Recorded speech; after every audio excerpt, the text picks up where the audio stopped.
At 3:20 local time in the dark skies over occupied southern Ukraine, a massive swarm of Ukrainian long-range attack drones struck the largest ammunition depot supplying all of Russia's forces in Crimea. The blast lit up the night like a second sunrise, destroying hundreds of thousands of tons of artillery shells, rockets, missiles, and fuel that were critical to sustaining Putin's occupation of the peninsula.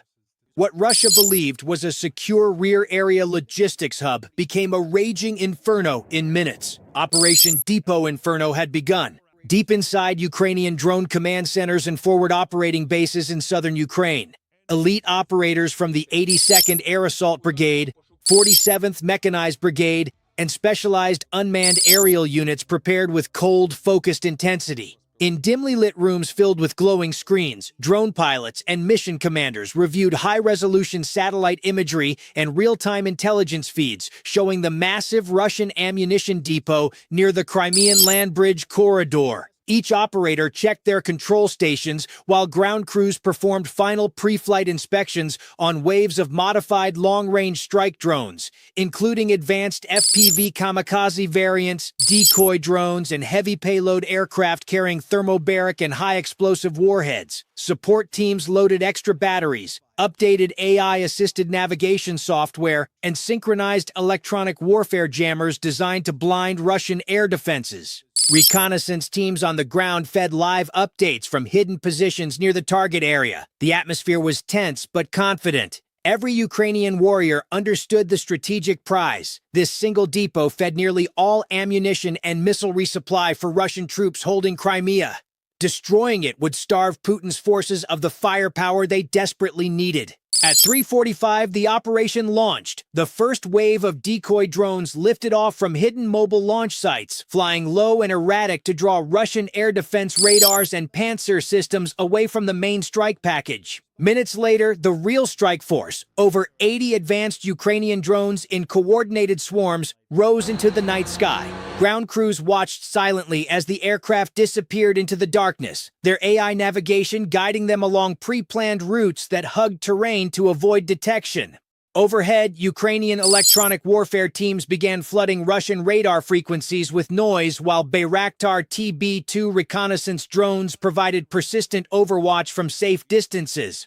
The Russian depot, located in a supposedly hardened facility protected by layered air defenses and surrounded by anti-drone nets, sat unaware. Russian sentries patrolled under floodlights while logistics officers coordinated nighttime loading of trains and truck convoys destined for Crimea. They believed the site was too far from the front and too well defended to be seriously threatened. They were catastrophically wrong. At 4:12, the first wave of Ukrainian strike drones penetrated the outer perimeter. Russian air defense radars suddenly lit up as decoys drew fire. Panzer and Tor systems began launching missiles wildly into the sky, wasting expensive interceptors on ghosts. Moments later, the main Ukrainian attack swarm descended like a biblical plague. FPV kamikaze drones, guided by skilled operators and AI assistants, dove directly into massive ammunition warehouses and open storage fields. The first impacts triggered enormous secondary explosions as thousands of artillery shells detonated in chain reactions.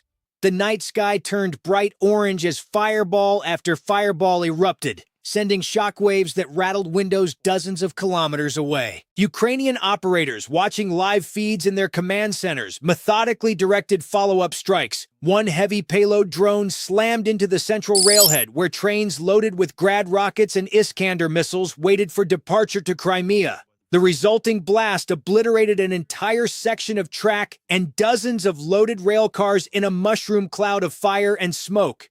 Other drones targeted fuel storage tanks, turning the depot into a lake of burning diesel that spread flames to adjacent ammunition stacks.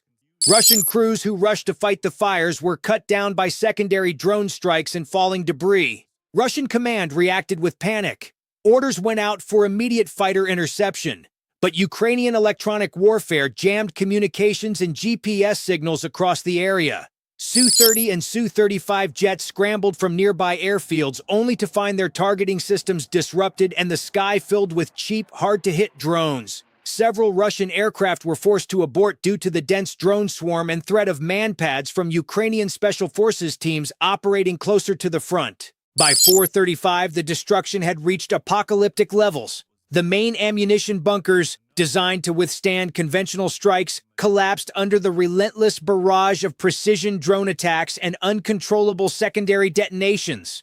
Hundreds of thousands of artillery shells, MLRS rockets, and ballistic missile components that were meant to sustain Russian operations in Crimea for months were now feeding a raging inferno visible from space.